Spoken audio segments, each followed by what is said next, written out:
People are filtering in. Hello, everybody. Welcome. Glad that you're all here. We're going to let some people filter in for a little bit here and make sure that we're streaming successfully to Facebook. So just give us a couple of moments, bear with us. And we're just making sure everything's cool in the gang. Lee's going to tell some jokes in the meantime. Oh, yeah. Man, just put me on the spot.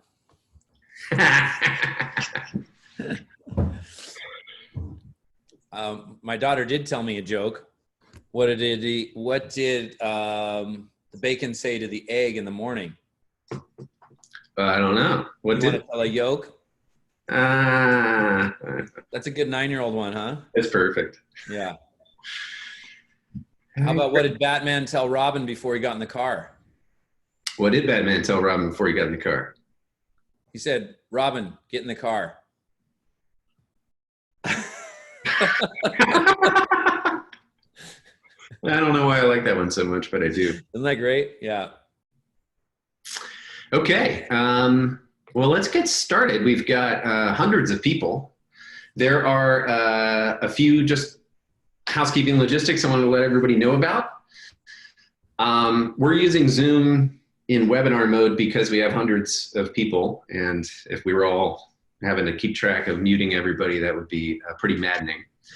But a little later when we do Q&A, we'll be able to invite you to talk and so forth. So in the meantime, you're more than welcome to use the chat bubble to chat with one another, to chat with the group as a whole. Lee just said hi to everybody in there and so forth. And so if you want to, please feel free to just start a conversation in there and really kind of connect with each other. One of the main reasons that we're doing this today is to just provide a place for our community to get together and to share some thoughts that we have about what's going on in the world right now, how we're coping with it, and how Lee, some of Lee's suggestions for how we can cope with it better.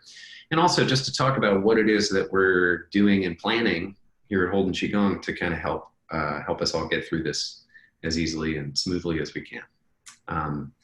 So if you want to ask questions, there is a Q&A button down below the screen if you're on a desktop computer or laptop, or possibly if you open the panel on Zoom on mobile, then it'll show you a place to ask questions. It'll also show you the place to introduce yourself in the chat. And we'd love to hear where everybody's from.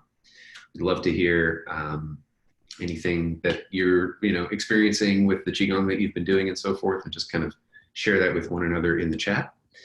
Those of you who are watching live on Facebook, welcome. Happy to have you join us. And certainly if you are commenting on the thread in Facebook, we'll be watching those as well. And somebody from our team will pull a few questions in there. So if you feel the need to ask a question, you can do that even though you're not on the Zoom call. Look how many people are saying hi. That's yeah. incredible. Sweden, UK, Las Vegas, Oregon. Welcome, welcome. It's nice to be able to get together. Yeah, this is great. So we did say, Lee, that this is going to be a tea with Lee. So let's hear, what kind of tea are you drinking today? Well, hopefully everybody's got a cup of tea. I personally am drinking Trinity. Looks like this. It comes in a brick. It's Queerty. I've got some tea accoutrements with me. I got a tea knife. I will chunk off a section of this delicious tea. Trinity means 3 leaves. Ben and I were just talking about Trinity as an amazing tea that is both energizing and relaxing, a little bit like Qigong. So I'm going to chunk off a nice chunk of Trinity, and I got a special teapot today too. This one I got in China, and it's interesting. It's got a hole right on the top, so you don't even have to lift the lid to pour water into it. Smart. It's the teapot for the lazy person. Or the person who doesn't want to break their lid. No, don't break your lid. And yep. So I'll be drinking a little Trinity and trying not to get this hot water on my laptop computer. So if all of a sudden I go zzz, we know why. Well, I'm drinking tea as well. So let me get the water boiling. I've got my little gong fu set up. Here, I'll actually show you. For those of you who've never seen Chinese style gong fu tea, is that coming through? Yeah, so here are my little tea pets. I got a Xiaolao, I got a Buddha, I got a big old frog, and a teapot and a cup. So I'm ready to roll. Gong fu style, this is how we did it. We were, we discovered Chinese tea style, and actually drinking out of these little tiny clay teapots is just somehow magical. So we've been loving it. And I've got a brick of unblended brick, also pu'er, and a knife. So we're going to flake some off, throw it in the thing, and we'll be on our way. There's Beautiful. You got steam coming out over your shoulder too. That looks nice. Had to add some ambiance here. Yeah. So Lee. Tea is good tea. Yeah. So talk to me, man. How have Have you? a good conversation. That's right. So how have you been coping, man? I know I've been doing really well. I just got outside with my kids. I mean, we're lucky enough here in Santa Cruz that today it both rained, hailed, and is now super sunny. Yeah. So I walked with my kids and my bulldog out by the ocean. I walked them home to their moms. Beautiful. And got outside, got some sunshine, and I just poured a cup of tea for my mom, who's sitting here having tea with us as well. She doesn't like to miss out on tea time. So we've been getting a lot of just family time in, even though not a lot of social time. I'm trying to get the kids out in nature for hikes and beach time, although I'm encouraging them to do social distancing, but that does not mean not being out in nature. So it's a nice balance if you can find it. We even walked bare feet on the ground and did some grounding practices the other day, because as you know, getting bare feet on the earth can be super, super healthy for your chi and your immune system. Big time. Yeah.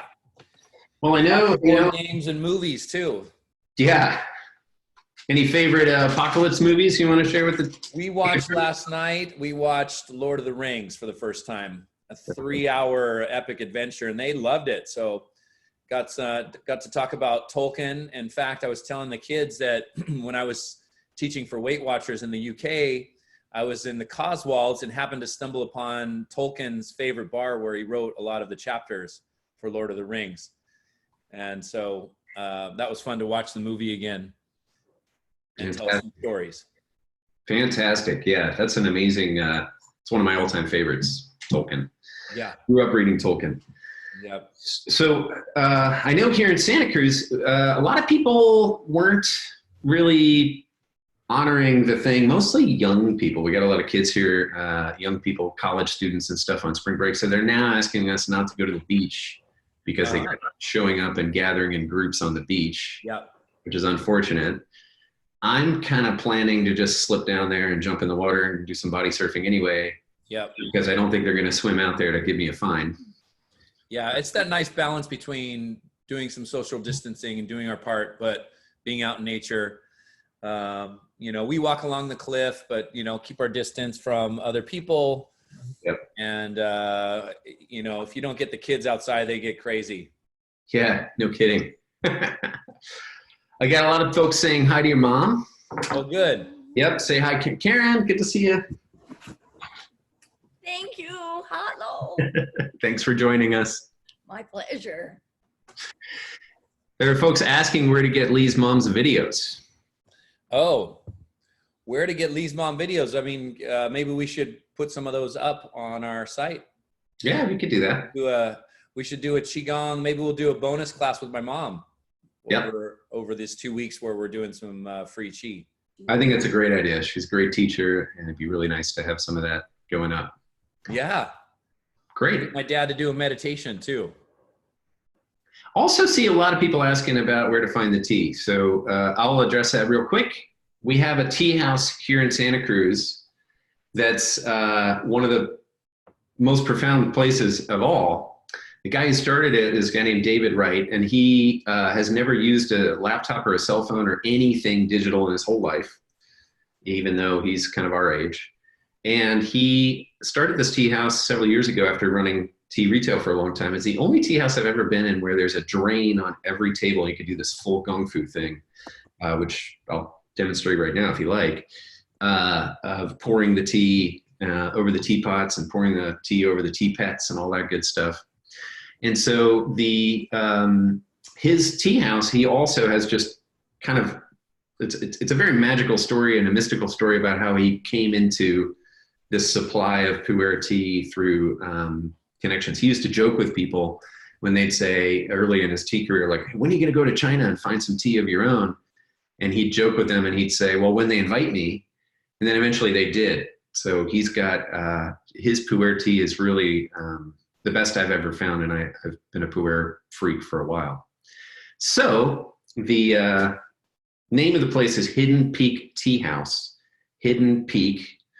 It's named after this thing that happens where the tea mountains grow, and the band of clouds and mist that form that hide the peak from the ground is really where the best tea is grown usually. So it's named after that concept.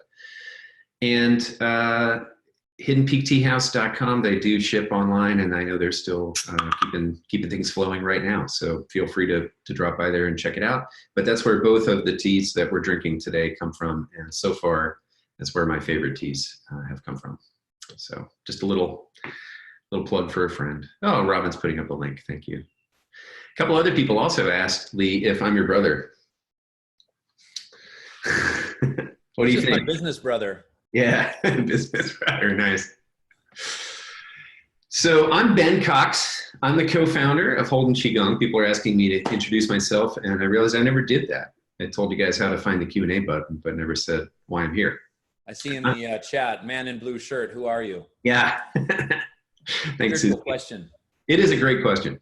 So Lee and I co-founded Holden QiGong together several years ago now, and I'm kind of the man behind the curtain creating all of the digital technology and built the team that does the putting it all out there and the marketing, the customer service team, and all basically the business guy.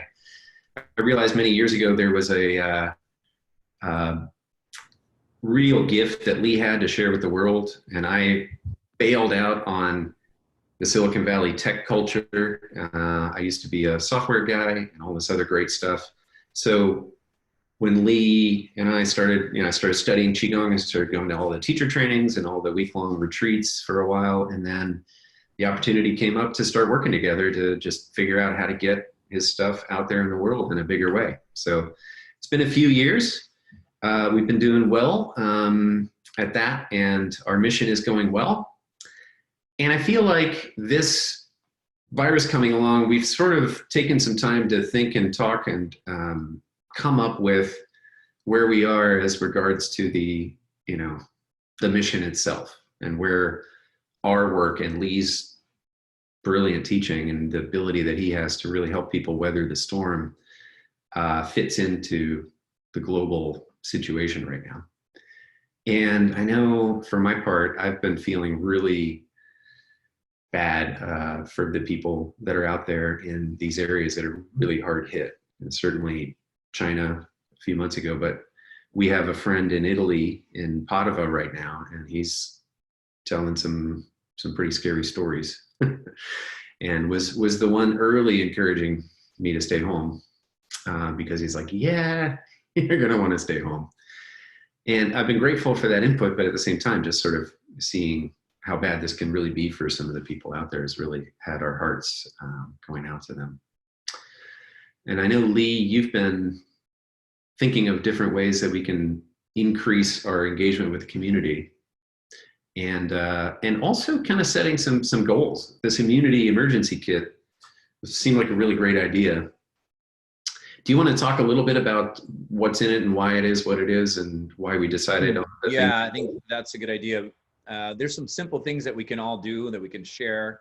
Often in these kinds of things, we get really face-to-face with the unknown, which leads to a lot of fear. Even though we're facing the unknown all the time, it's just being in an unpredictable circumstance and situation is really challenging for us human beings. Our minds can really run wild into the unknown and create a worse problem in our own heads than even is going on around us in our small little communities.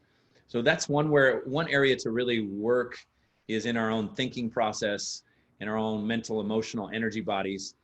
And one of the things I want to do today is to create a group energy intention to send some positive energy out into the world so that there's a frequency and a broadcast of positivity that we can help hold a vision, a higher vision for what's possible, and even distill and find the lesson and the learning from the circumstance that's going on with us right now. So if we can listen and tune in to the energy, maybe of what nature's telling us, what is it that we can distill from our circumstance right now and gain as a learning, as a community, that can be a really helpful thing to do and create a positive effect. As we know in Chinese medicine, yin turns to yang and yang turns to yin. So when something seemingly negative is happening, if we can look for that drop of positivity in it and grow that, we can learn some big life lessons from these circumstances, whether it's a personal thing, whether it's something going on in our communities, or now this is really unusual circumstances where it's a worldwide phenomenon, which I have never experienced in my lifetime. So I think there's a big opportunity to tune in and meditate and work on our listening skills, and then also work on this idea of transformation, of composting negative, using that as fertile soil to grow something positive. And so that would be my intention for today, as well as answer a lot of questions and just start this community of connection and grow it so that we can support each other both here today as well in an energetic space. Fantastic. I think that's a great idea. And the immunity kit, kind of started off as what can we do to give back and how can we use Chinese medicine and Qigong, since we know it's so powerful in healing and prevention. I feel like this is an opportunity to empower people to do something and to start a practice maybe that they weren't motivated to before. But now that we're face to face with something scary, a virus like this with this magnitude of strength, it's going to be an opportunity for us to take charge of our own health and healing and do something for ourselves that we can. So what can we do? That's why we created this immunity kit. In the kit, we have a breathing routine, breath and breathing. This virus seems to affect the lungs and the respiratory system. So if we can strengthen our respiratory system, that's going to be wonderful. In Chinese medicine, the lungs were the first layer of defense. So they're part of your immune energy. Lungs and skin are related. So this is the first barrier. So if we can strengthen our lung qi, also known as Wei Qi, W-E-I, which means protective energy. Nowadays, it's known as your immune system. A few thousand years ago, it was called Wei Qi. How strong is your energy of protection? And when your energy of protection is stronger, if we do catch something, we get over it faster. Or often, even if we're around people that are sick, we don't catch it. So there's always this back and forth between a pathogenic qi, this would be a virus or a bacteria, and your own internal energy, which was called righteous qi, which sounds like a very Santa Cruz term, right? Righteous qi. So we want to strengthen our righteous qi so that there's not enough room for this invading pathogen to get into our system. And by strengthening your lungs, that's what we're doing. We're really working on this Wei Qi, the respiratory energy, and improving the quality of your internal energy. We also did a few sessions live in studio. I showed pressure points that work on the Wei Qi. I did healing sounds. It's a very robust kit. And what we wanted to do is give people 20-minute routines to strengthen their energy, as well as something longer that they could really dive into and not only work on their energy system or their respiratory system, but work on their overall energy system and understand that you are much more than just a physical body. You're also an energetic being, that physicality and physiology is just one layer of who you are. And this was known in Chinese medicine as form, and formless. So the form is your body and all your internal organs, and the formless was your chi and your energy. Also part of that formless energy of who you are is your mind and your emotions, because these don't take shape. These don't have a physical location. When you have a feeling like love or joy, we can't see it directly, but we know we're feeling something energetically. That's why it's called emotion. Emotion, energy, movement. This gives us a feeling within us. And these feelings, these energies of emotions have a big impact on your physiology. So that's why we also included Qigong for anxiety, because people are anxious, they're stressed out. When you're anxious and stressed, your immune system gets compromised and the function goes lower.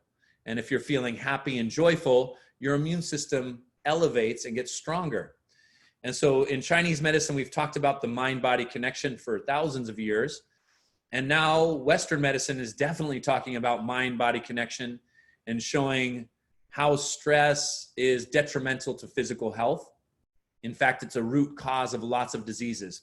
So really what we want to do with this immune emergency kit that we created is lower our stress and strengthen our righteous chi and improve our immune system. So that's what it's really all about. And if we can do that, I think that is where we can draw power from. And that's what's empowering to us individually. And if we empower ourselves individually, we start to be a force of positivity collectively. Here, here. I agree completely. Yeah, everything you just said is has been a big part of our discussions. There's been so many amazing responses to the immunity emergency kit. I mean, people are just absolutely loving it. And what I think is particularly poignant is what you said about stress being the root cause, and emotional stress. And when we're worried, when we're anxious, when we're constantly on the lookout, and when we're absorbing all the news that's going on and wondering if things are going to be okay or if our livelihood is threatened, these things really turn up the stress response in our body. And that stress response, that sympathetic nervous system, is designed for fight and flight, and makes sense when we're being attacked by lions, but is maybe less useful to just kind of have turned on all the time as we go through our day and even while we sleep. Not only is it less useful, but it does kind of turn off the innate healing ability that we have at the cellular and systemic level. So, you cut your finger and it heals. You don't need medicine for that. It does it by itself. The body knows how to heal and take care of itself and regulate itself. But if you're constantly wound up in this stress mode, those systems really are hampered immeasurably. So I think that may be another lens on why they say, and why we're discovering that it is the root cause of so much disease. Yeah, is because we just can't, function fully. Just to take a moment, throw a couple logistics out. I saw Robin letting people know in the chat how to switch from all panelists to all panelists and attendees so you can chat with each other. I should have mentioned that at the beginning. So that's something that you can do. In the chat box, there's a to area. And if you change that from all panelists to all panelists and attendees, then you'll be able to make sure that the whole community is able to see what you're saying, which if it says all panelists, apparently that's just going to Lee and Robin and I. So, so just a tip, please feel free to do that. A couple other questions came through, and I wanted to, we'll move into full Q&A before too long, but just from a logistical standpoint,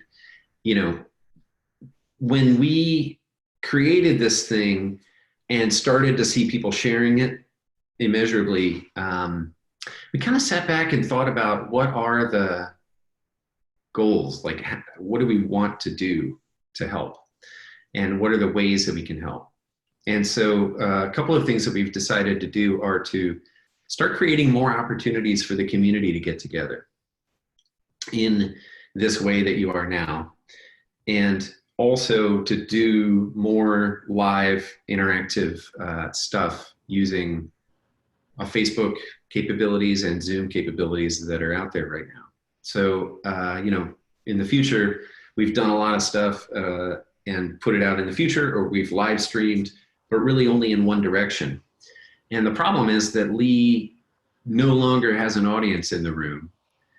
So Lee is, able to teach to the cameras. He's been doing it for years, but it's just a much richer experience if he can get the visual feedback of the audience. So what we're working on and hoping to have ready in time for the Wisdom Workshop, which is coming up this Sunday, is the ability to have some of you join a Zoom meeting and turn on your video camera, and to put about 45 or 50 of those up on a large TV in the Qi Center, so Lee has a virtual audience.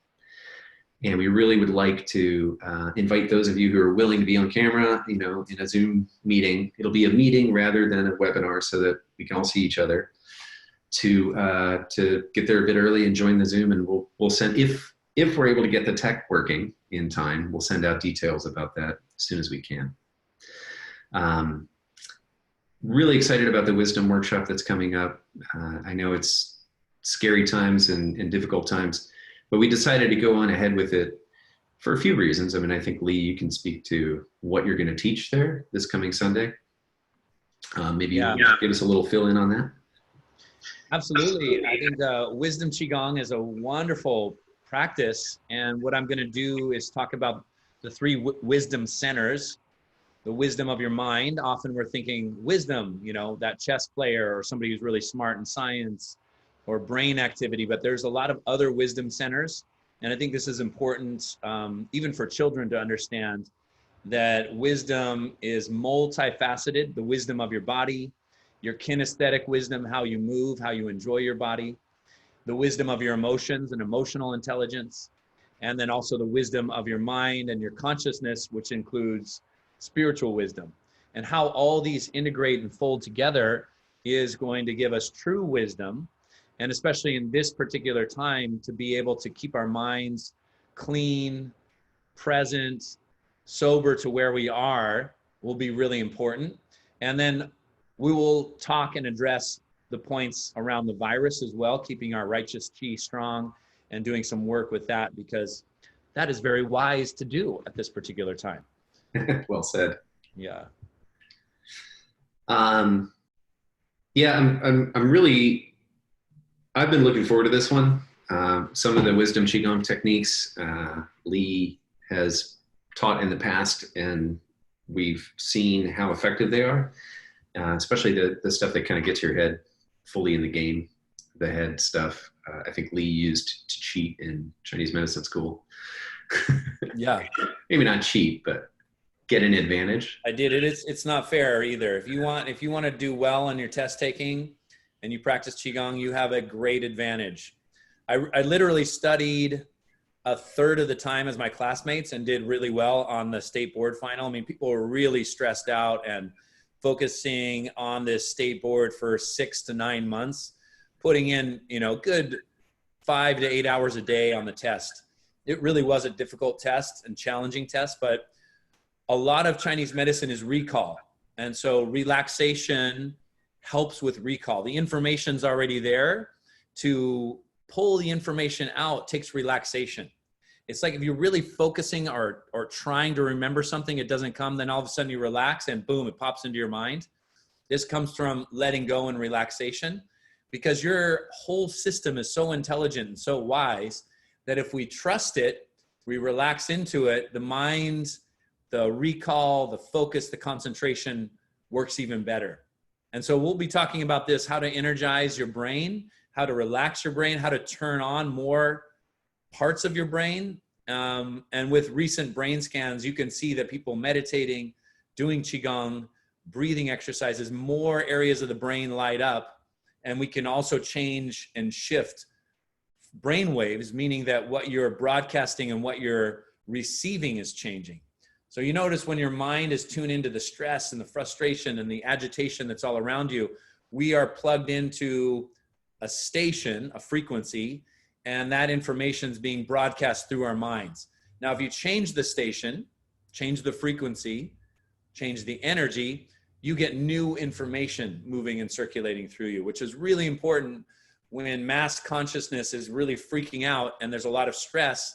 it's easy to plug into that frequency and download the stress into your system. And it's not that we don't want to be aware of what's going on.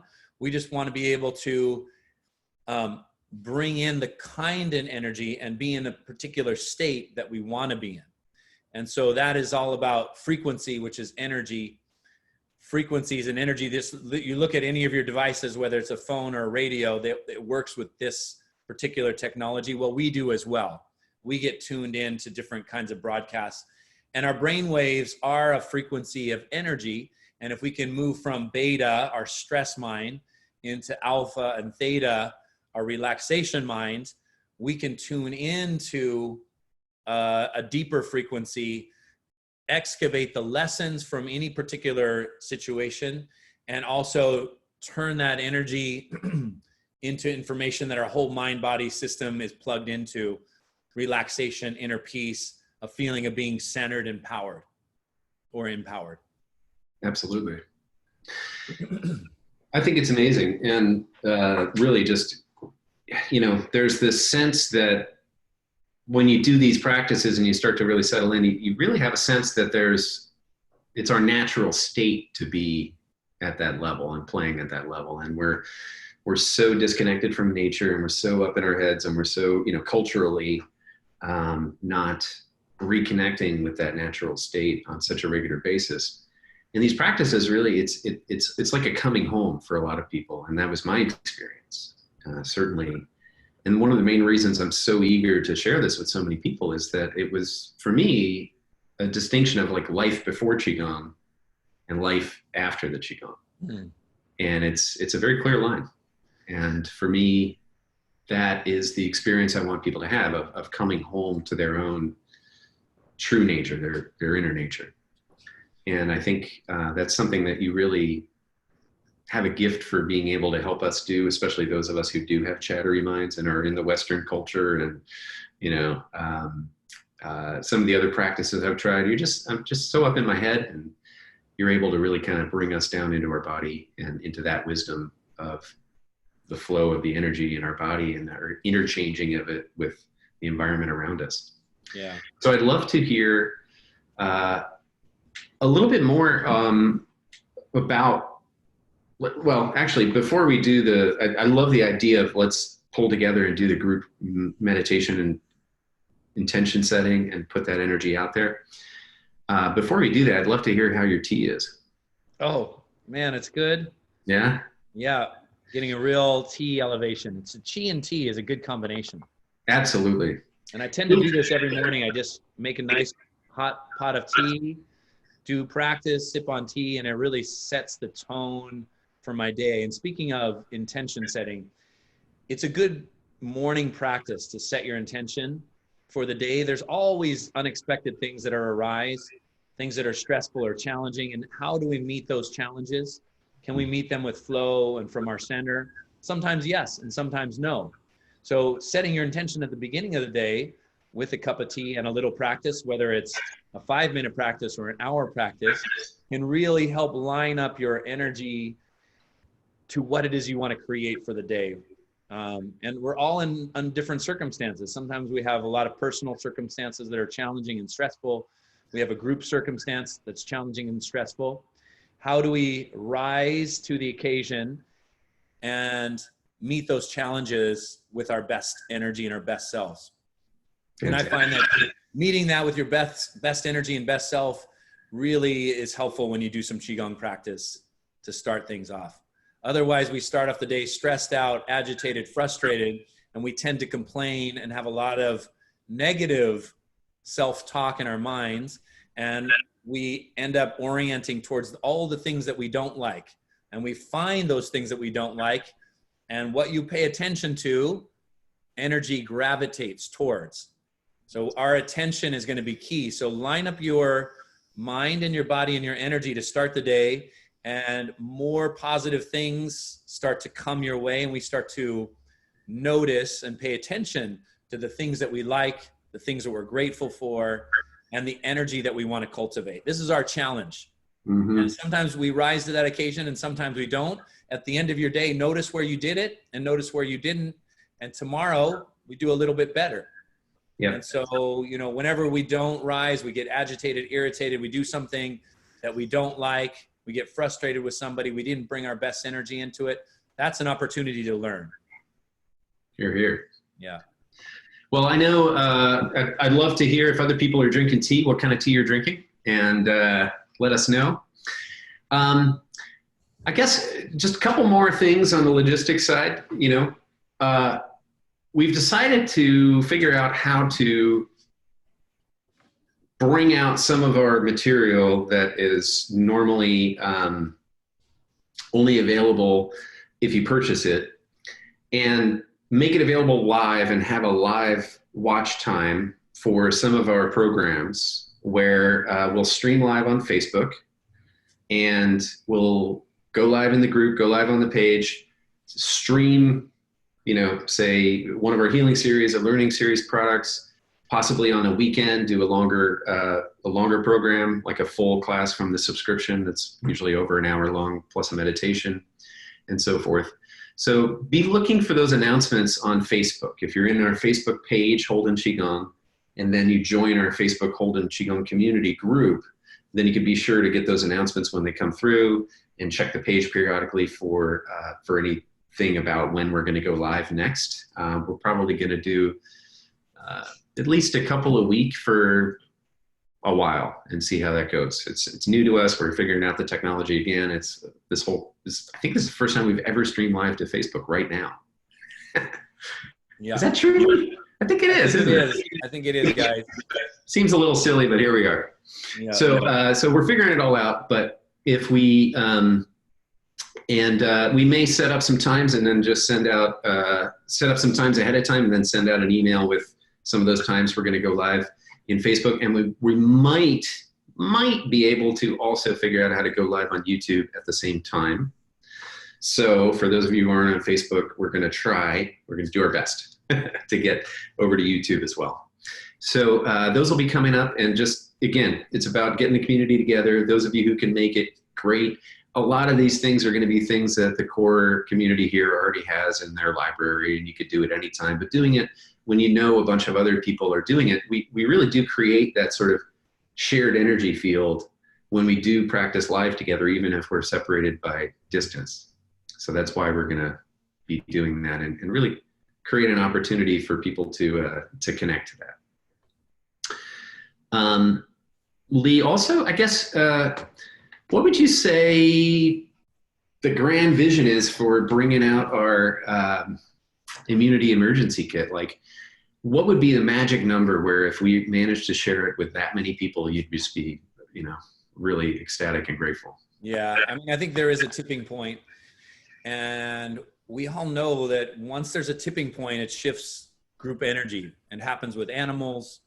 Whether it's, one monkey learning how to do something, and then there's enough monkeys on one particular island that know how to use a particular tool in a particular way. The island across the way, all of a sudden those monkeys learn. There's an energy field that reaches a tipping point. And so I would love to see this get into the 100,000 number. I think it would be just amazing. I think that's where we would be shifting world consciousness, at that number, where we feel empowered that we can do something, that we can strengthen ourselves. Because what I would like people to understand is that they are their own best healers. And if we can tune in to the wisdom and the intelligence that we all have within ourselves, that we can really make a difference in our own lives, in our family and communities, as well as then in the world around us. And if we are stronger, I think what we'll learn is that we don't have to rely on a frustrating medical system that doesn't give us the results that we're looking for, where there's too many side effects. It takes too long to get to seen in a doctor's office. And once we're seen, the advice or the prescription isn't giving us what we actually need. Everybody's looking for health and vitality, a sense of happiness and joy, and a sense of deep connection and fulfillment in life. And our Western system isn't really lined up to that frequency. And so if we can start to reorient within ourselves and help to change and shift our own consciousness, and then the consciousness around us, it'll be very helpful to create a shift in the world around us. And I think that's kind of what we're waking up to with this virus, is the earth, the world around us is saying, hey, look, let's get on a different path, because the path that we're on isn't creating a deep connection and intimacy with the world around us, nature, and even with each other. So we can get out of survival mode and into a mode of happiness and thriving, rather than just selfishness, me and mine, and create a community, a world community where people are thriving and everybody's thriving, because that's when true joy happens, is that we're in service and helping each other, and our hearts expand and open. And that can't happen in survival mode, because the heart is above the survival energy. Survival mode is going to keep us into selfishness. How am I going to take care of myself? And if we can rise above that, we're going to start to tune in to an energy of compassion. And that's kind of what my hope is, that we can rise above that selfishness, which we will see in these kind of times, how selfish people can be, but we also see how great humanity is and how kind and compassionate people can be. And it can bring out the best in all of us. You know, it's amazing. It's like the best and the worst always seem to come, together in a way. I had a friend, a dear friend, who used to spend a lot of time in India. I was like, oh, what's it like over there? And he's like, it's the best right next to the worst. You've got this amazing, beautiful temple and all these amazing people, and somebody is relieving themselves in the street right in front of it.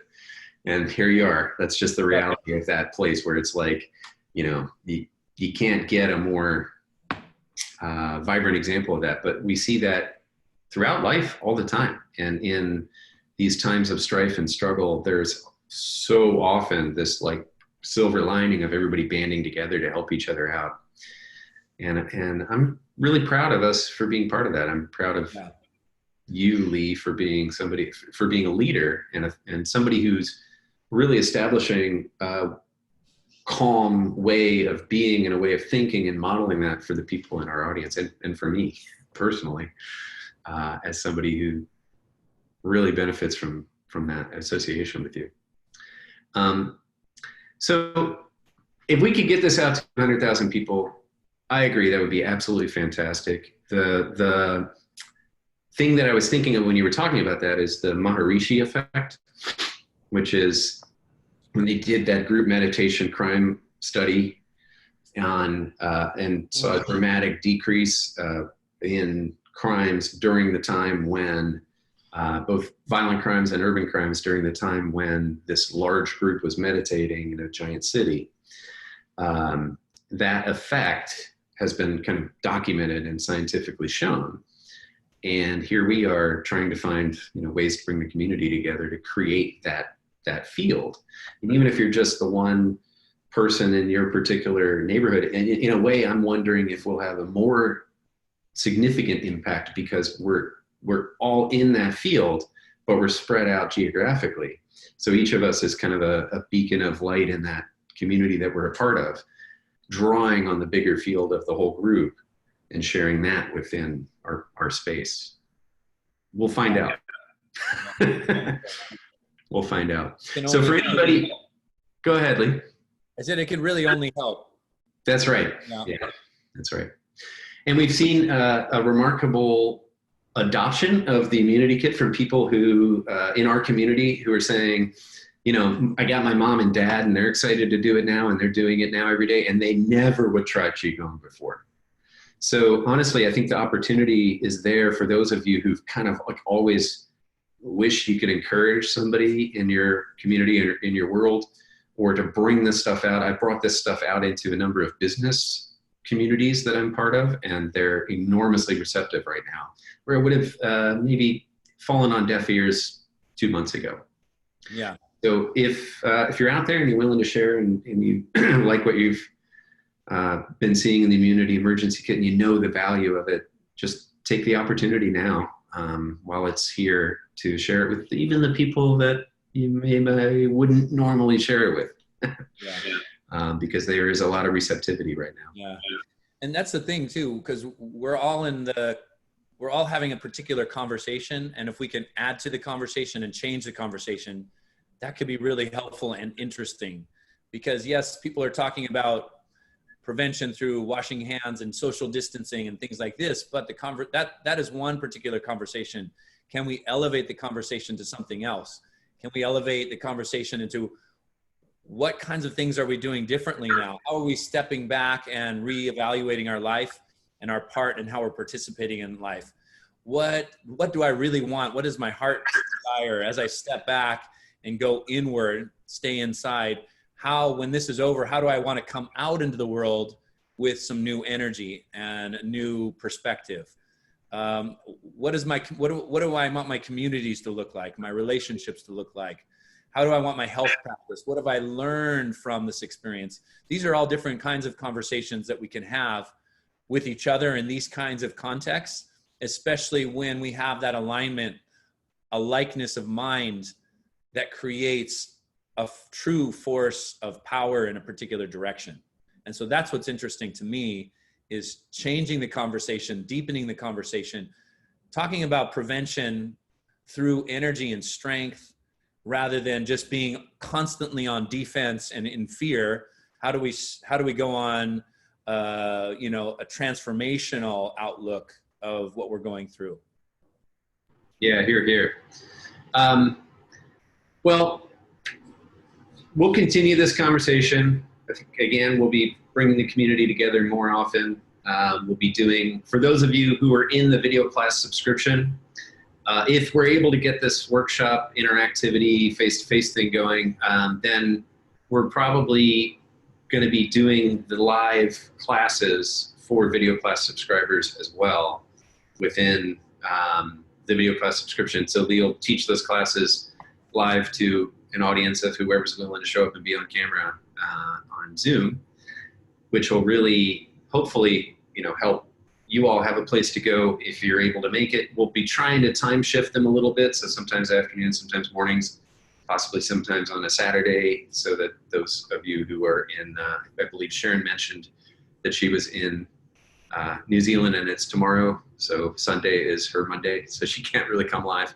She's getting into her work week. People like that. So the idea would be to just, again, create that back and forth, the two-way thing, give Lee an opportunity to see your faces and to really take this opportunity to increase the cohesiveness of our community, because I think that's something we could all use right now. So on that note, do you want to go ahead and lead us in a group meditation and intention? Yeah, that would be wonderful. I think let's do a group meditation. I think we can really create a powerful shift. Maybe what we'll do is just start off with some chair chi. So we could sit in our chairs and do just a little practice, if that works. The nice thing with moving your body is you activate reserve energy for your mind to be able to shift the station that you're tuned into. So it's hard sometimes just to sit and then go into meditation. So if we can do some movement or some breathing practice, it can be extremely helpful for deepening your meditation practice. And you don't have to do an hour practice. It can be a 2 or 3 minute movement and a 2 or 3 minute mind and meditation practice. And it can be extremely effective, because what you're doing with this practice is you're going beyond time and space. That a shift in your consciousness and a shift in your attention creates a shift in your energy, and a shift in your energy creates a shift in what you're broadcasting, and that changes things. So let's do a little shifting practice. Let's do spinal cord breathing from our chairs. You just look up and take a deep breath in through the nose and out through the nose. Round your back, bring your chin down towards your chest, and then inhale, look up, and exhale, round your back. And not only are you breathing deep and moving your body, you're shifting your attention, because now you're looking up at the ceiling and now you're looking down at the floor. And that's something different than you were doing previous. So inhale, exhale, move your body and shift your attention. And when you inhale, take in positive energy. And when you exhale, feel that release of negative energy. And feel all the joints in your spine moving in terms of energy practice and chi. Movement is key to health, vitality, and happiness. Because when you're not moving, your energy tends to get stagnant. Inhale, open your chest. Exhale, round your back. And then relax. And let's just take our hands here and shake. We'll do a little Italian Qigong together. Send some positive energy to Italy. Hey, we're all thinking about you guys.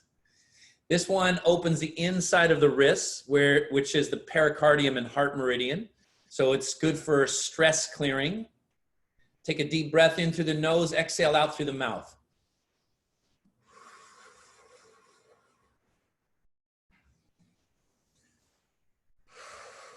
Now, if you just bring your hands to your sides or in your lap, you're going to feel some energy activation.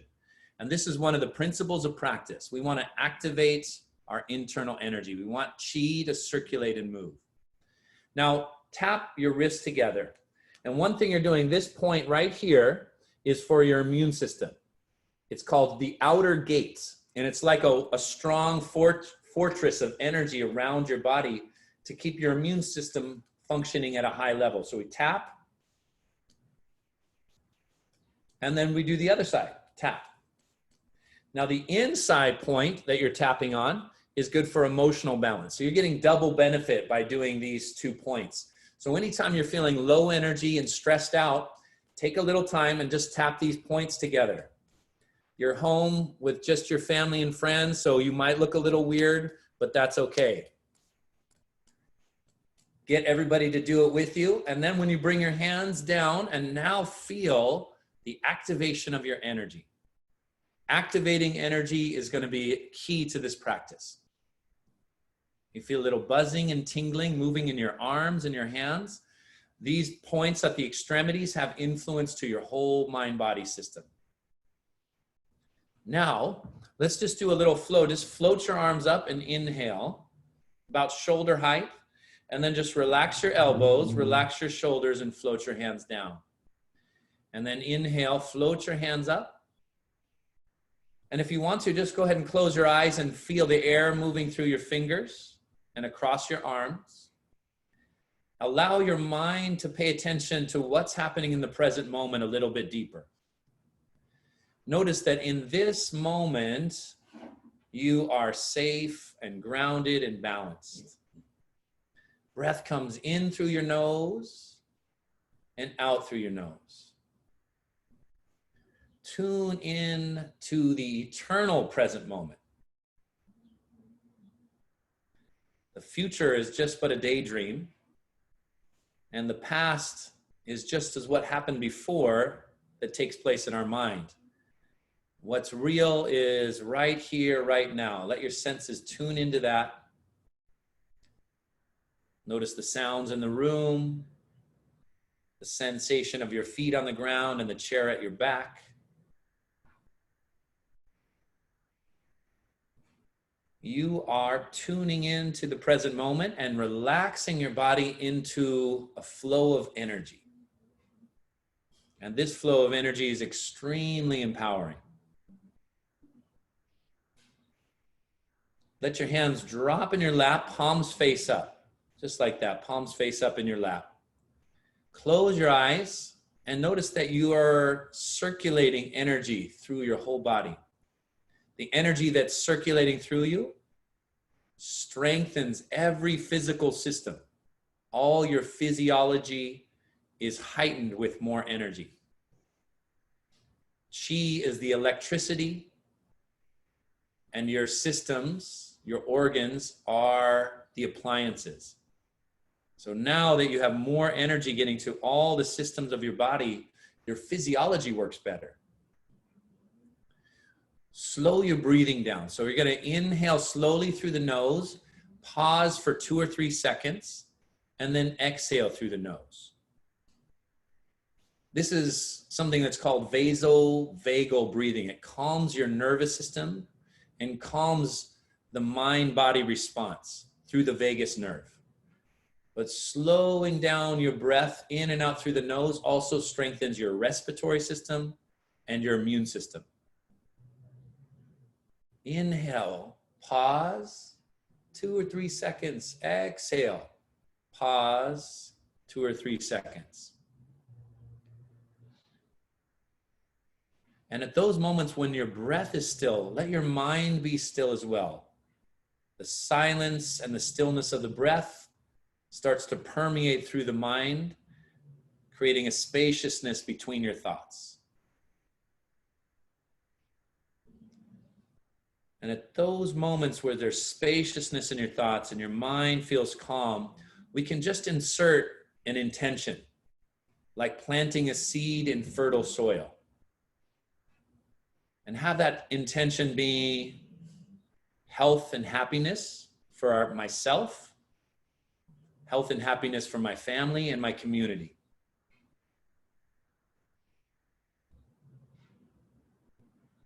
We can also plant a seed that we learn and become wiser from the circumstances that we go through, that we become more sensitive and tuned in to the energy of the planet, nature, and each other. That our intention is to act with kindness and compassion and to elevate our energy into the heart so that we tune into joy, happiness, compassion, and kindness. Keep your breath slow and deep. Inhale, pause. Exhale, pause. Those moments where your mind is still and silent are ripe with opportunity to insert new energy.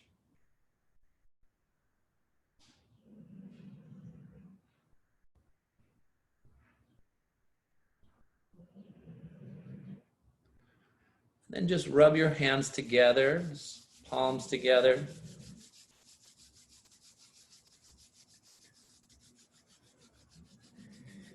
Doing a little wake up tap on your chest. Tap on these points right over your sternum. Good for your lungs and your thymus gland. Take a deep breath in through your nose. That felt so good, I wanted to keep going. It feels so good to be plugged in and tuned in with all y'all. Hands by your heart. Feel a little energy in your heart center. And just send that energy from your heart into our group that we've created. The group energy that we've created sends energy of positivity and health and happiness out into the world.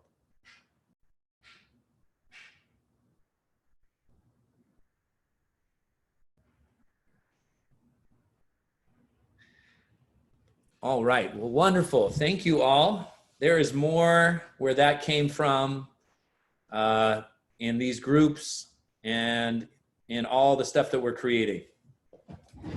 Thanks, Lee. I gotta say, I'm in love with this group. I felt the energy of so many people right now, and that was amazing. I mean, we're blessed with an enormous gift, which is that the people who respond to the work that we do are the light workers of the world. And so we're so blessed to have you all here with us right now. Yeah. So many people are alone and lonely and surrounded by people who are living in a space of fear, in a space of frustration. And I'm just moved with gratitude right now to be surrounded by all of you, even from afar. So thank you. That was wonderful. This is so much more powerful than I even expected. So yeah, me too. Well, let's, you ready to take some questions, Lee? Yeah, absolutely. Great. Robin is here, and Robin is one of our core team members who's been with us the longest and has been an enormous help, an enormous facilitator for a lot of the work that we're doing. Couple of questions coming in. Right now on the webinar, there are 360 some odd people here. So people were wondering how many of us there were. I believe on the Facebook side, I'm not really sure. About 158. 158 on the Facebook side. So we've got a pretty healthy group, over 500. Yeah, over 500 people doing this work together right now. So that's pretty. I wonder it was so powerful, Lee. I know, I got goosebumps. Thank you all for joining. So for those of you who've done our online teacher training, you're familiar with Robin. She's facilitated a lot of the Q&A calls that we do for that group and a lot of the master classes where other teachers come and teach the teacher trainers other techniques and other distinctions and refinements. So Robin, welcome. Glad you're here with us. Thank you. And you've been gathering questions from both the Facebook side and from the people here. I also wanted to note that there are a few folks who've raised their hand. So I'm not sure where we want to start. Obviously, we can't take literally everybody if you all raise your hand at once, but I know there's some folks who would be interested in potentially coming on camera or at least talking to ask their questions directly, and we're happy to do that too. Yeah, So. I would love to see who we have questions here. So we have user PC. I'm not sure what your real name is, but let's see. Actually, Ben, you are going to have to unmute people because I don't have the ability to do that. So user-PC, you raised your hand a while back, and we've got you in on talk mode now. And you should be able to unmute your audio, and Zoom should be prompting you to do so. So hopefully you're still handy and still want to ask a question.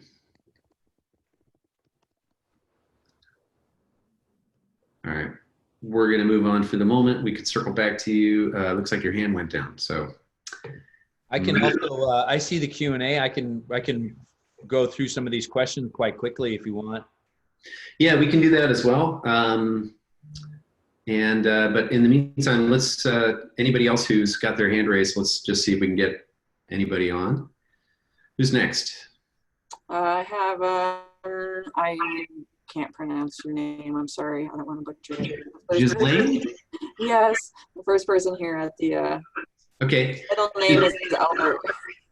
Ghislaine, I've just allowed you to talk. If you're interested in coming on to ask a question, that's great. If not, feel free to put your hand down and we'll move on. Ghislaine Albert Rossell. Cool name. And if you hover your mouse over the window, you should find the button there down by your microphone that you can unmute yourself, or there should be an unmute somewhere. Great. There you go. Hello. Hi, Ghislaine. Hello. Hi, we can hear you. Okay. My question was, well, first of all, I want to thank you very much.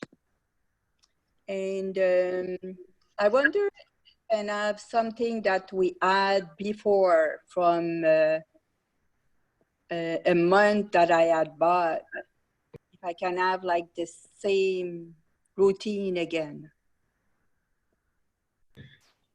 If I'm understanding, you're asking, could you, in addition to the work in the immunity kit, be doing other routines that you've previously bought? Was that the question? Yes, there was a routine that I bought for 1 month, and then it was all gone. Ah. I was gone on vacation, and I didn't. She goes away. I see. But there was one thing that I really, really, really love, and it was a 20-minute bonus part. Sounds like you were in challenge. the challenge, yeah. Mm-hmm. There was a 20-minute that was so nice, and there was a part that we had roses in our hand, and we were sending it to the world. Mm. I'm sure we can find that for you again. Yeah. So it was so beautiful that it will be really nice to have like right now. yeah, let's figure out how to find that. So if you would write in to our support team, which is support@holdenqigong.com. And then it seems like Robin might have an idea of which one that is, but we'll go back and forth and figure out if we know the right one and find it.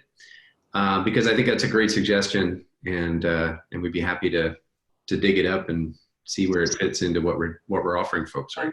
Yeah, it might be the heart routine, the Croatia one, maybe. Oh. Which is actually in our blog. It is available publicly. Okay. Things are not easy to find in the blog, but yes. That's true. That's my guess is what you're looking for. Great. Mm-hmm. So Ghislaine, we'll find it. We'll hunt it down. please do write in to support. You can also find that email on the bottom of our website, and that way we can make sure that we're finding the right thing. And thank you for your suggestion. Thank you very much. That's great. I noticed we have a lot more hands raised, so I'm going to go through a little bit quickly here and see if MG, you have your hand raised, and I'm going to allow you to talk, and we'll see if you want to unmute yourself.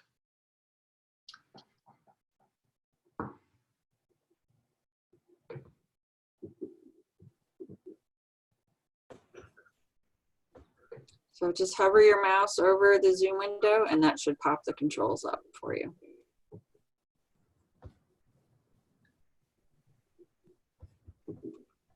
Looks like MG may have wandered off. So we're going to move on to Emmanuel.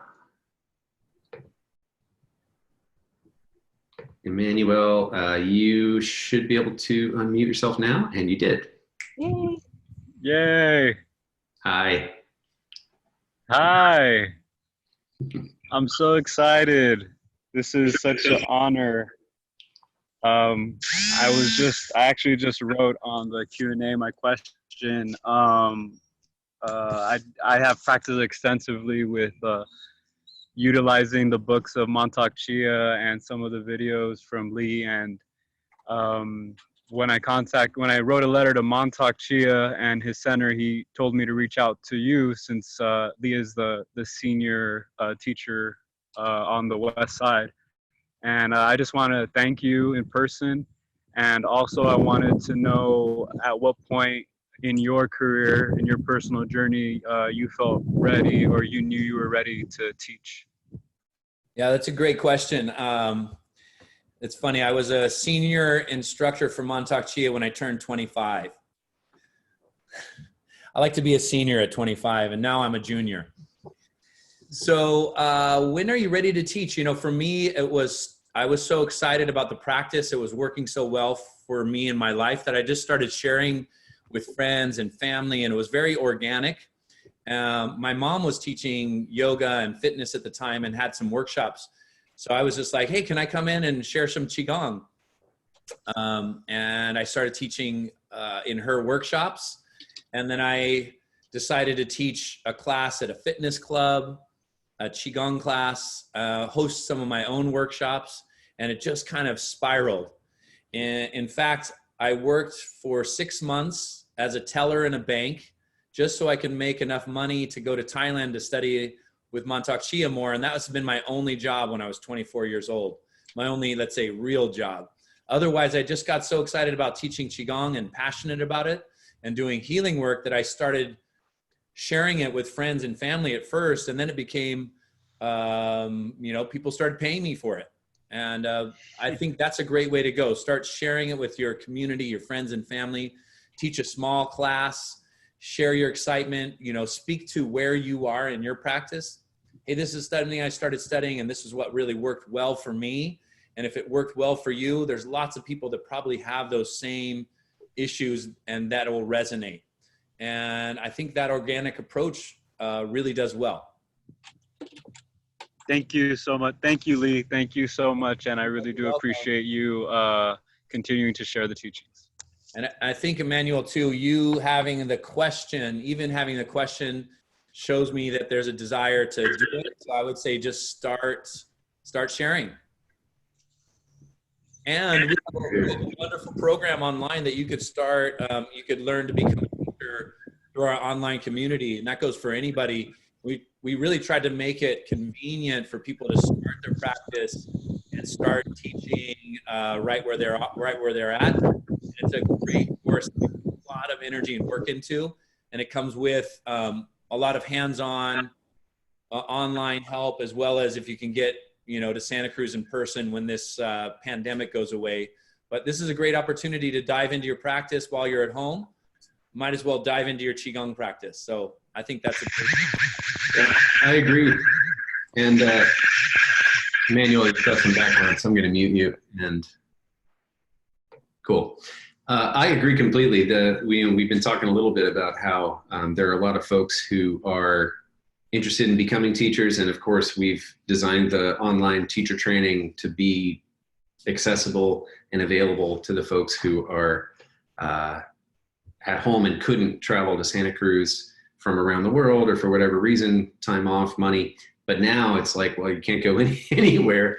So if that's something people are interested in, it certainly is available, and this is a great time to do it if you're finding yourself with a lot more free time and no ability to go anywhere at all. Penelope Carr, we'd love to bring you on mic if you're up for it. You can unmute yourself now.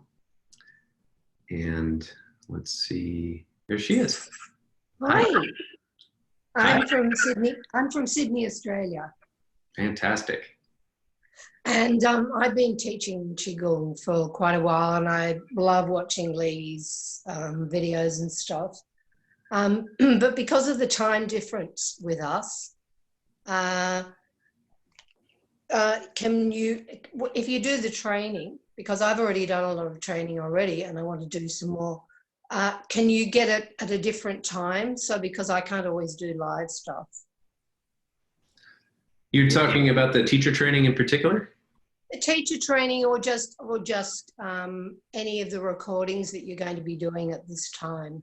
Yes, yes, all will be available. So, for example, the Wisdom Qi Gong workshop this Sunday, we'll do live and then post the replay within a few days, and it'll always be available in your media library, and you can download it and so forth. Great, yeah. Yeah.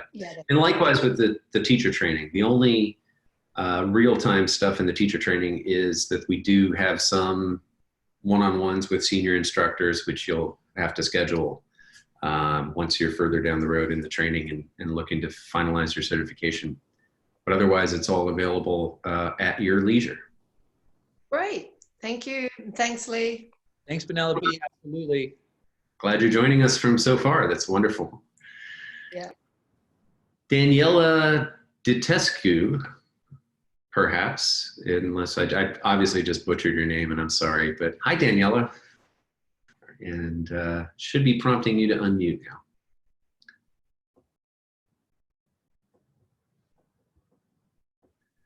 Daniela, I'm going to give you just a few more seconds here, but you may have wandered off, which happens. Or I'm just so horribly mispronouncing your name that you don't know I'm talking to you, so sorry. Moving on, we have Thomas Lerny, looks like, or Thomas Leamy. Oh, looks like Leamy.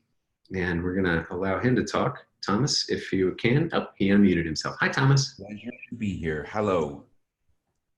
Welcome. All right. First of all, I just wanted to say thanks so much, Lee. You've made a huge difference in my life for the past 6 months.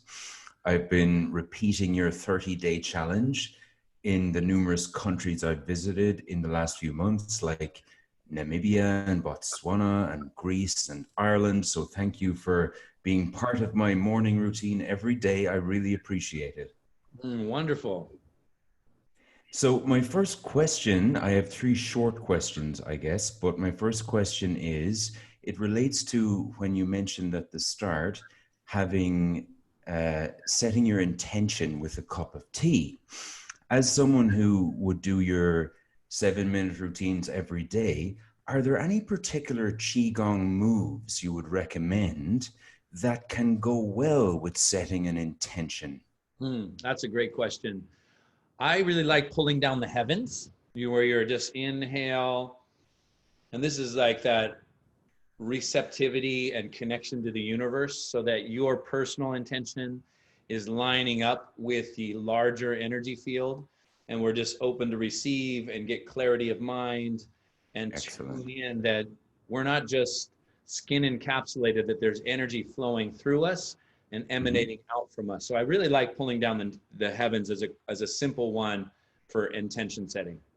Love it. Love it. Thank you so much. Okay, next question. I like it so much, I thought it would be a nice idea to give a gift certificate for the 30-day challenge as a nice way to introduce Qigong to certain members of my family or friends. Do you have gift certificates on your website?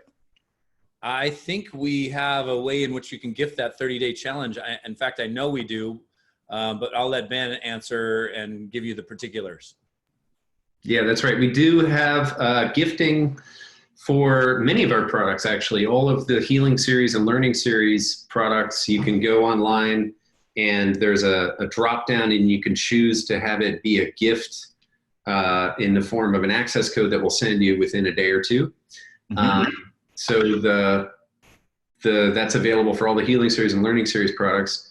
And we also have a link that I think Robin will dig up and put in the chat here for a checkout page that allows you to buy the 30-day challenge in the same way as a gift. And we'll send you an access code by email that you can then send to whoever your recipient is. Okay. So that's certainly doable. And it's something that a lot of people have done, especially with the 30-day challenge. We've had we've had psychologists buy it for all their clients, that sort of thing, which has been great. Excellent. I well believe it. I mean, it's when you have resistance to something, I find it helpful to reduce it until there is no resistance. And at that 7 or 8 minutes every morning, it's just incredible. It can slot into anyone's routine. And I have advised so many people to go and purchase it as well. So thanks. I didn't know there's a certificate, but that's wonderful. And my final question, I'm conscious of not taking up any more time, but with the 30-day challenge, Lee, I would find myself often maybe repeating the same numbers, like maybe doing 3 days or 4 days of number 14. I'm just wondering, would that have any impact on overall balance, or is it good to mix it up every day, if you know what I mean? That's a great question. And by the way, Thomas, if you ever do a radio show, I'm going to tune in because you got a great voice. Here. Thank you so much. No, feel free to be creative with the routine. Let's say, day 14 really resonated with you at that particular time.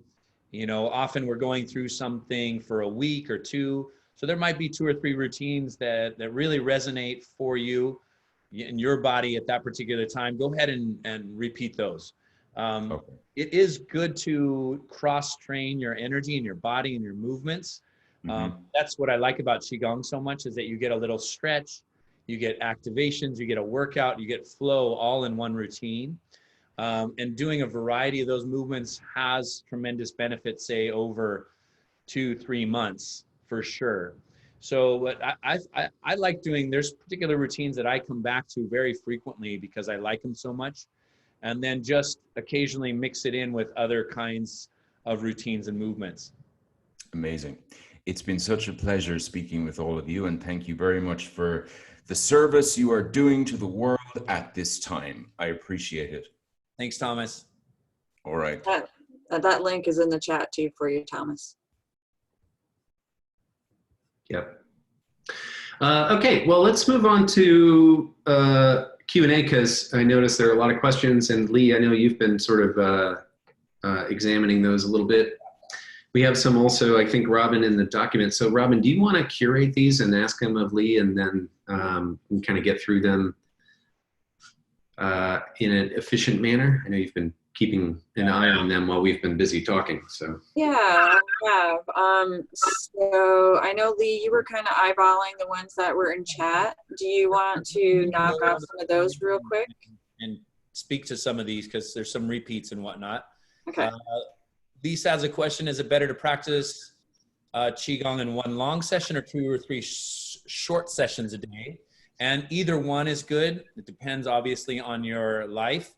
I kind of like coming in doing 2 or 3 sessions in a day, because it just keeps your practice consistent and keeps you tuned in and plugged into a higher energy frequency than the stress and the anxiety that's going on around you. So let's say in a week, I might suggest doing, 2 or 3 days where you do a long session, and then 2 or 3 days where you do shorter sessions, but multiple sessions in a day. That might be ideal.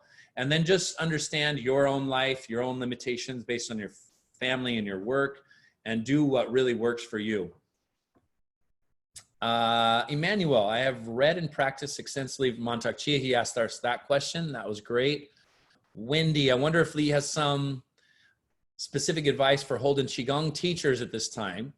And absolutely, I think spreading the word and getting out to your communities, maybe doing a Facebook Live like we're doing here, talking about Qigong, having a different conversation than people are reading about in the news and all around them, adding to the conversation that it's not only about washing your hands and distancing, but it's also about strengthening your Qi and tuning into your heart and creating positivity that will help our immune systems and where we are in our world at this time.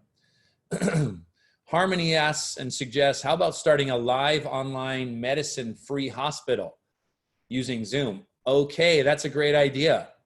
Let's do a online free hospital with medical Qigong practices.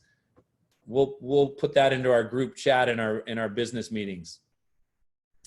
Can we use the immunity kit to practice in huge numbers, as thousands are already aware of these practices? Absolutely.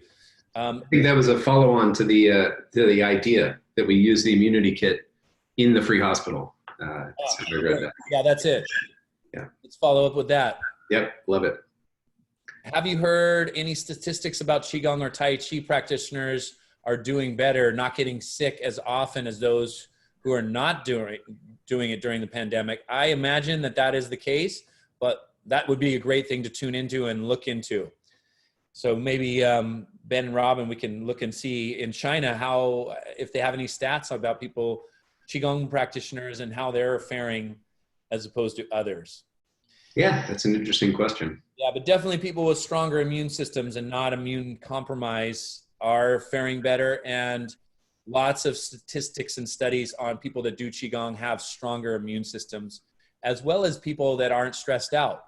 So those two things, lowering your stress and doing Qigong practice, automatically get you into that improved immune function category.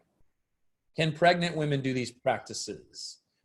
Yes, you can. I would say there's a few things if you're pregnant not to do, like microcosmic orbit, like knocking on the door of life, or you're hitting your belly with any strong amount of pressure. Those are intuitive. Otherwise, all the joint opening and breathing practices and slow flows are really good for energizing your system, keeping you stress-free, and giving the best energy of yourself into the baby. How long did it take you to learn Qigong, and when did you learn? Well, I started studying Qigong when I was in my early 20s. But before that, I had some profound energy experiences during hypnosis and meditation that really spurred me into the practice and made me very curious about what energy was. And in college, I was in a spiritual bookstore, and I picked up some books by Montauk Chia. In fact, I was cutting class because my psychology class was so boring, I was falling asleep. And I wandered into the spiritual bookstore and found Taoist practices on how to transform stress into vitality. And I was in my junior year of studying psychology, still without any clear practices on how to make anybody feel better. So from my schooling, I was like, I've been studying for 3 years. I haven't learned one breathing exercise, one technique on how to make people feel better. And I've learned lots of different diagnostics, or why a particular rat in a maze would do one thing as opposed to another. And here was a book that gave me, in 3 or 4 minutes, I got incredible suggestions on emotional balance. And so I purchased this book, and it was a book by Montauk Chia. And when I walked out of the bookstore, I saw on a telephone pole that he was going to be teaching Qigong and a workshop the next day in Berkeley. So that's how my Qigong started. I went to the workshop, and that was it. As Ben said, that was my life before Qigong, and my life after Qigong. That workshop looked very different. Yeah. Lee, I'm 72 and have added the keto diet to my Qigong daily lifestyle with great results. I think, diet is a form of Qi. Food is called gu, G-U, gu Qi, the energy you get from eating. And so this is great. And there's lots of different books on what to eat and how to eat. I do like the keto diet, and I like you know, anytime you're eating a little bit less, you might rely on your own body's energy. So there's lots of diets that you might want to look into for yourself based on your own body type. And that is the thing. In Chinese medicine, we always look at individuals and give them a diet or herbal suggestions based on individuals. But that being said, there's some basic things to do. Eat healthy. And the caveat is breath is such a quicker source to qi than food. So really work on your movement and your breath, and add to that with your food as an energy medicine. Some things you can do with dietary, just to shift the conversation about diet, is to really pay attention to how you're eating as well as to what you're eating. So eating in a balanced state, eating slowly, chewing your food well, it'll help to turn food into energy. Hey, real quick, I just want to interject that we do have some questions that have come in through Facebook as well. And I know that our list of questions in this chat is getting longer, not shorter. So I want to make sure we do keep our promise to address some of the questions that came in through Facebook. So Robin, maybe you could to read a few of those out? You bet. Awesome. Let's move this window out of the way here. And yeah, so we had some questions about recommendations as far as like, is it better to practice Qigong in the morning or evening? And then also the duration, like, is it better to practice an hour per day, or is it better to break it down into shorter, more frequent sessions, like maybe 20 minutes 3 times a day? Yeah, that was one of the questions we just answered as well. Okay. So I would say, you know, look at your lifestyle. It's in a week, it might be good to break that up, do a full hour practice 2 or 3 times, and then break it up into shorter sessions 2 or 3 times. Okay, perfect. What are the advantages of pu'er tea? Oh, the advantages of pu'er tea. It's kind of the king of teas. In Chinese medicine, pu'er tea is an energy enhancing tea. It goes specifically to the spleen and clears dampness. And so it's very good for digestion. Traditionally, it's used after a big heavy meal to help digestion and aid digestion. So it's good for the spleen and the spleen qi and digestive energy, but it's a infusion of qi. So they go really well with Qigong practice. That's true. The one caveat I'll give is that we don't typically drink raw pu'er tea unless it's very old. And there's a reason for that. It generates a lot of yang energy. It can get really stuck in your head and feel very uncomfortable for people. So there's a lot of inexpensive tea out there because it's raw and hasn't had time to age. And so they call that sheng or sheng. That's S-H-E-N-G pu'er. If you can get good, clean, old sheng pu'er that's become dark over the time, you know, decades of maturing, great, but that's often very expensive. We usually drink shao pu'er, S-H-O-U or S-H-U, that's darker. So just, you know, be aware, unless you're really up for doing a lot of strong energy work, that the young sheng or young raw pu'er can be really overwhelming and not great for most people's energy system here in the West. So caveat. Yeah. Cool. What's next, Robin? So what is next? Somebody is wondering, anonymous, have you consulted with your teachers to gather their wisdom on this situation? In fact, I was talking to Deepak Chopra, texting back and forth, and he had a great article about how to stay calm, relax, some of the same ideas. You know, he was saying, hey, you know, wash hands, social distancing, but also reflect on the message behind this. Take time to do a daily meditation practice. Keep your emotional energy at a high level. Mantak Chia had suggested, he had some fun suggestions about doing some infrared saunas and swishing your mouth with salt water as a way to clear. He also talked about doing some nasal rinses with salt water to make sure that would kill any bacteria or virus because the virus can't in light and salt water. So I always love Montauk Chia. He's always doing some, you know, wonderful outside the box suggestions. So yes, I have been, and I will be doing more. All right. So, let's see. Roxanne is asking if you are using Wei Qi and Righteous Qi interchangeably. No, Wei Qi and Righteous Qi are two different kinds of energy, although they are related to one another. Wei Qi is specifically protective energy and immune energy. Righteous Qi is your overall energy of your whole entire system. Okay. And then Shasta says that she's had a history of doing your CDs and is currently dealing with severe fatigue and was wondering if there's any specific movements or routines that might help address this. Say again, Robin, just cut out just right there at the beginning.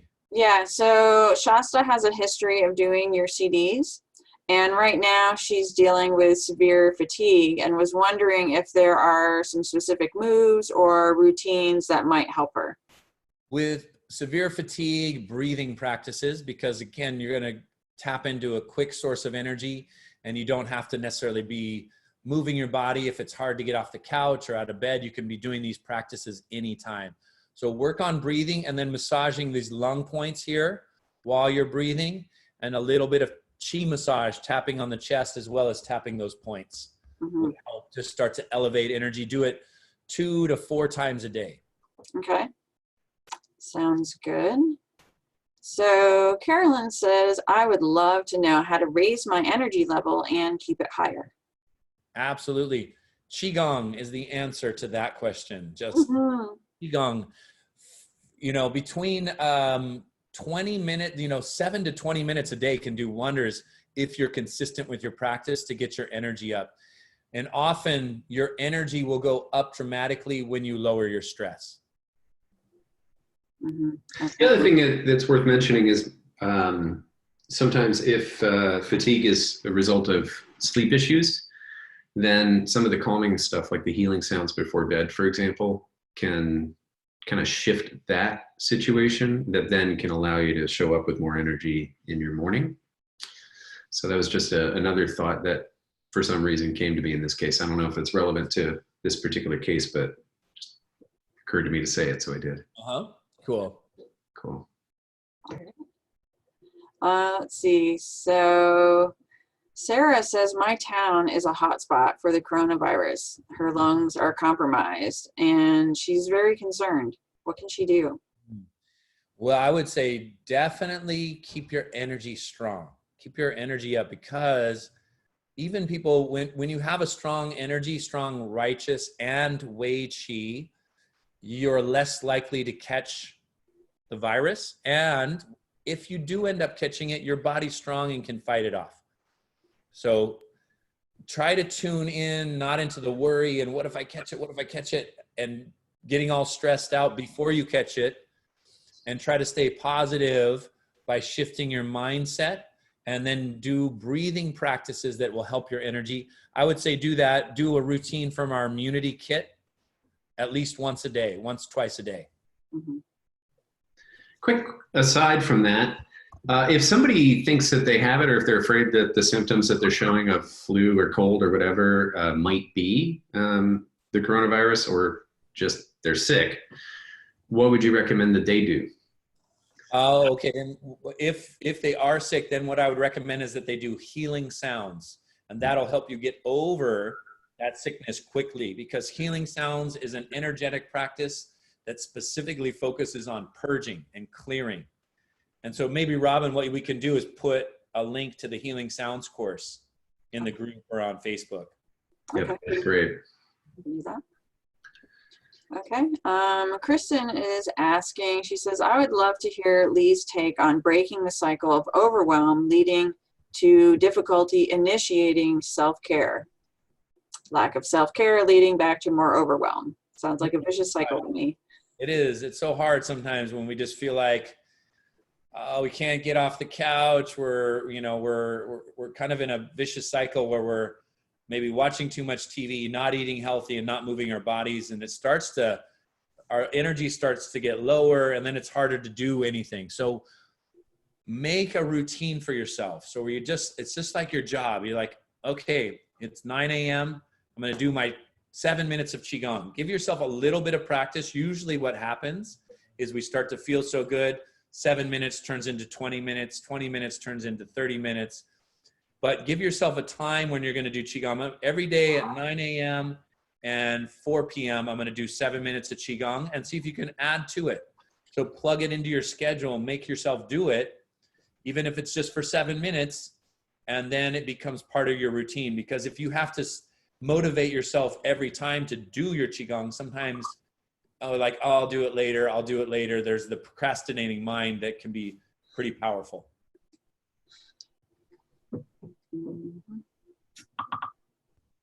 Let's see. I was just looking to see if I could change that message. It's not letting me.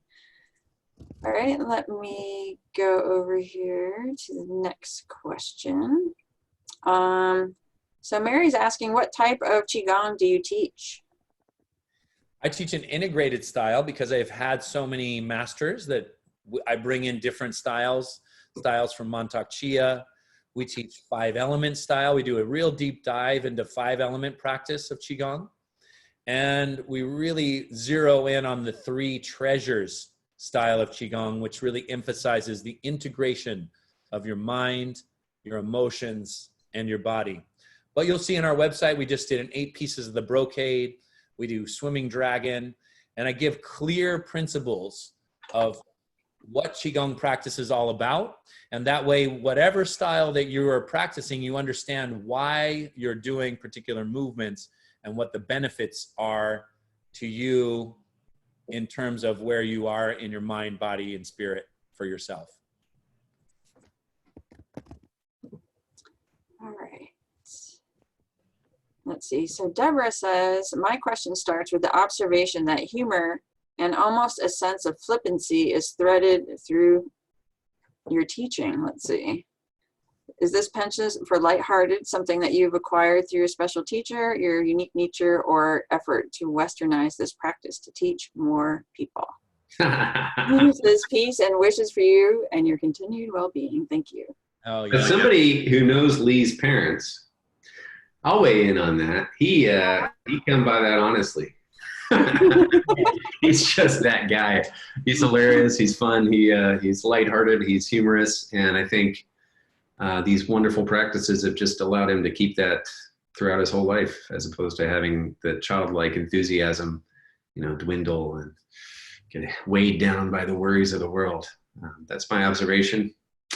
Thanks, Ben. Yeah. I do think humor is a great way to keep people engaged and fun, and to mix in humor with poignant information so that people are paying attention. And then there's a time and a place for everything. So there's a time and a place for having fun and joking around. And then there's also a time and a place to really dig in, get focused, practice hard, and shift energy. Humor always shifts energy. We get that lightness and opens the heart. And then we switch gears. Like in my classes, usually somewhere in the beginning or the middle where it's lighthearted, and then towards the end, we get really focused, not necessarily serious, but focused so that we can shift energy and drop below the surface and get somewhere really deep. So we just have a couple of questions left here in the doc. So Mindy is asking, does shaking with bouncing stimulate the lymph to move? It does, absolutely. It is like being on one of those little trampolines without it. So you get much more weight bearing, and it energizes your bones and your joints in a particular way. Okay. And we have a question here. Can you suggest any tips for use of Qigong in dentistry for a dentist to treat patients? Oh man, dentists have a hard job because they're in compromising positions all the time. I would say Qigong for upper back, neck, and shoulders would be a great one, as well as Qigong for arms, wrists, and hands. And so we have those programs on our website for sure. Okay, and so that would be for the dentists themselves. And then what about for the patients? For the patients, man, it's stressful going to the dentist sometimes. So do some stress management practices before, shaking, deep breathing, and all of those are great. I mean, I think teaching Qigong in the dentist waiting room would be a great idea. Yeah, right. You put some Qigong 7-minute videos on the TV to rotate Robin through, work right? on getting Qigong into all the dentist offices across the country, as well as the hospitals. Yes. So, a couple last questions here, which you answered this one at the beginning about Qigong can it be done during pregnancy, which I know this one came in on Facebook. So, and then let's see. And then somebody asked anything for insomnia. Qigong for insomnia is great. We did that workshop on better sleep. So on our website, there is the Qigong for better sleep. I see people asking where we can we find the healing sounds. Maybe Robin, you can put that link for people. And the sleep workshop, that was a great one. The sleep, I think, is also in our legacy series, so you can find that there. And in general, Qigong is good for cultivating yin energy. So yin is the energy of sleep. So any slow flowing movements are going to be good for sleep, especially downward movements like pulling down the heavens.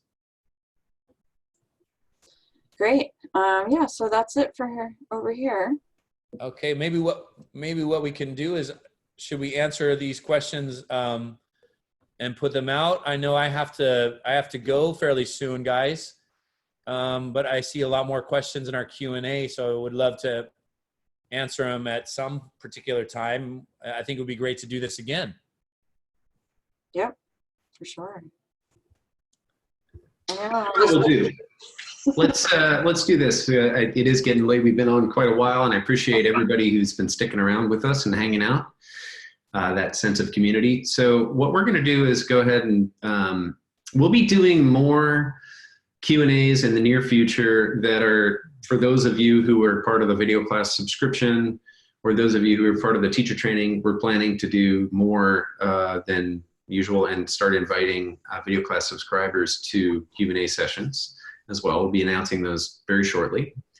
And for those of you who are not yet part of the video class subscription, I know we've mentioned it a few times here, and it includes 20-minute routines and 1-hour routines that are new and fresh on a regular basis. And as I said before, we'll be trying to figure out how to make that a real-time experience for folks. So we have recently just put together a 2-week trial to the video class subscription that we are making available to folks, and we'll be announcing shortly. And for those of you who are here now, I can pop a link in the chat for that. And so people can join in to the subscription for a little while, see if you like it. The people who are already in the subscription, obviously, will be getting more Q&A sessions going in the near future. And the answers or the questions that are currently in the Q&A, I think, Lee, what we'll do is we'll just kind of hang out for a little while, let a few more questions pile up in there, and then we'll go ahead and capture those and then answer them during another session in the future. So we're gonna, if you've asked questions in the Q&A, we're gonna grab those, pull them out, and find a way to answer them for you. Great. So for everybody who's here now, thank you so much again for joining us. It's been a great session. Really, again, pleased to have the community come together. Really enjoyed that meditation. I think we should be doing more of that too. And we'll be finding new and interesting ways to try to, create a deeper sense of community with our crew here in the coming weeks. Thanks, guys. And my mom said she will teach a class, so look out for that. Excellent. Sounds good. All right, Lee, thanks for coming and spending so much time with the crew, and we'll see you soon. Feel free to drop, and then I'm going to just let a few more questions trickle in. So if you have any more in Q&A, feel free, in the next few minutes, to go ahead and ask them. All right. We did have somebody asking about the workshop and their video class subscriber code, and I just told them to email into customer service for help with that. Yes, yeah, we have sent that out to video class subscribers. You can also just check in your email from, when did the first one go out? A week ago? Yeah, it was Monday, I think a week ago, yeah. And a week, 10 days the other one coming out on Friday too. Yep. And if anybody else has logistical type questions right now, feel free to put those into the chat, things that we can answer around that. Robin and I are available for the next few minutes here and can answer a lot of logistical questions if you have them. So it's a good opportunity to get those answered in real time. Mm-hmm. Let's see what we've got.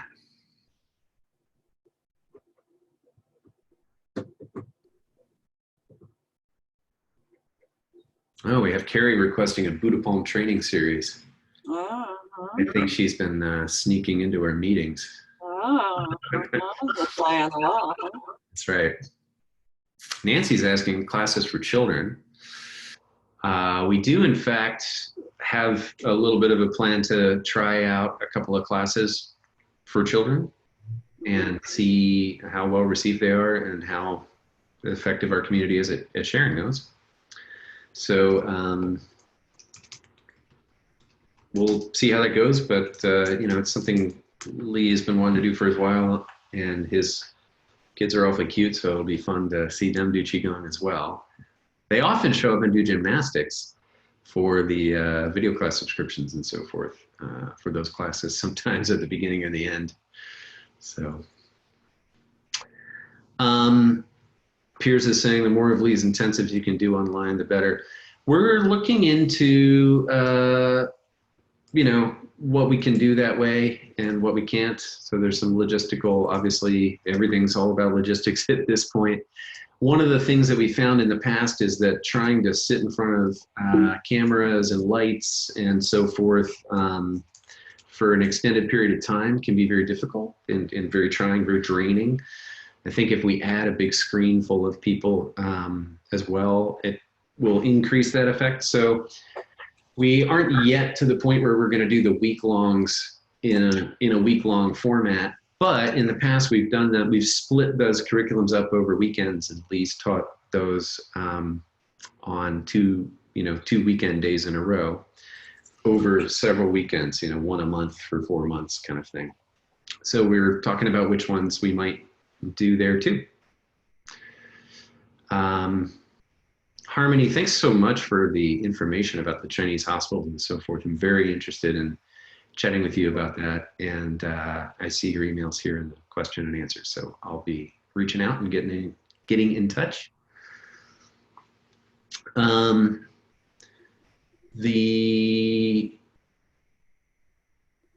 Piers, we've broadcasting ones we do live. I guess my answer was more oriented around the coronavirus time period where we're not doing anything live because people aren't traveling and we can't really show up that way. So but agreed, certainly the ones we do live. When we do the broadcasts, so much of what happens when you show up live in person is that Lee goes out to the beach with you and goes out to the redwoods. And so there's just sort of like a whole, tea sessions, we'll all sit in a circle, drink tea. So there's sort of a format that's a little different than when we teach to the cameras and to the group. And so we've done some of them. We've done the 5 Elements week-long series and the 3 Treasures. And we actually did a Dao Yin live, week-long, quote unquote, week-long Dao Yin live, which is at some point going to become available as a course and was something we've been working on, but then this coronavirus thing came along. So here we are changing our plans. The other questions are so far mostly things that I think are appropriate for Lee so far. But if anybody else has any other kind of logistical questions about where we are. Thomas, you absolutely love the 8 silken brocades. We did recently, not that long ago, do a workshop on the 8 pieces of the silk brocade, as we called it. And that's available in our store under the workshops section of our products tab. And if you don't see it right away, it might be on page 2 of those. We have a lot of workshops now, and we're starting to figure out that we need a way to have that many workshops and still have them all be visible, because there's some of them are hiding on page 2 now. So,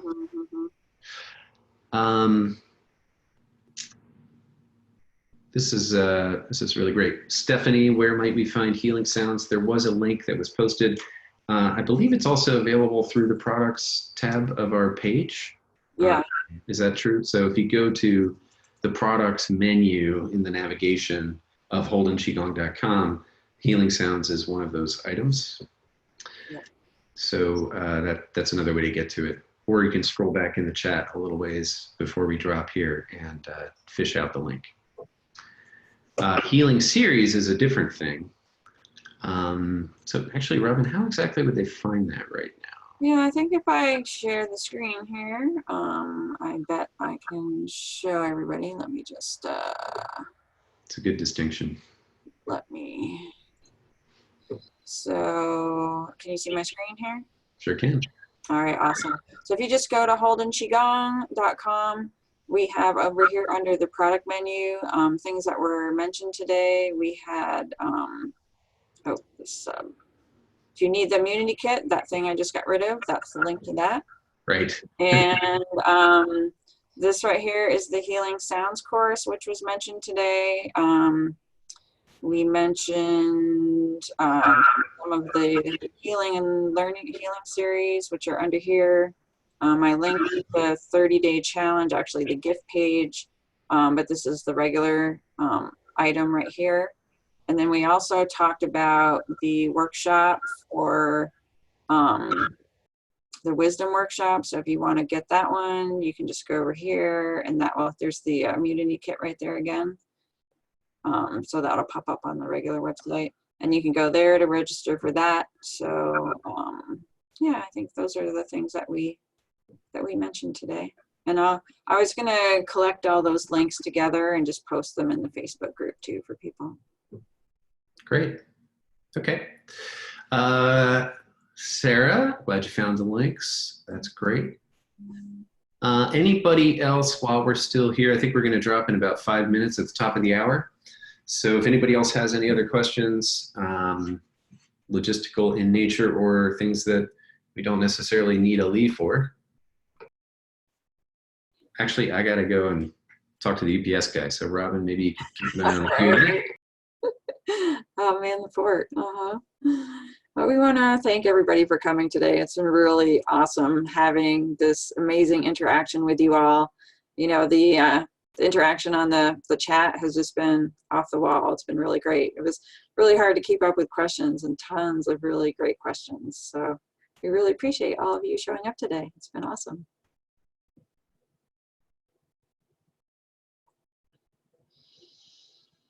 And we'll definitely let you know by email and on Facebook when we decide to do more of this stuff. So whenever we put a date on the calendar, we'll definitely let you guys know. And yeah, it's been a lot of fun.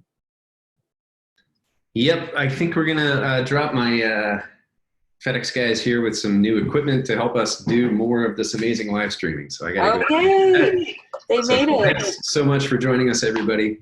And we'll see you all online shortly. Bye-bye.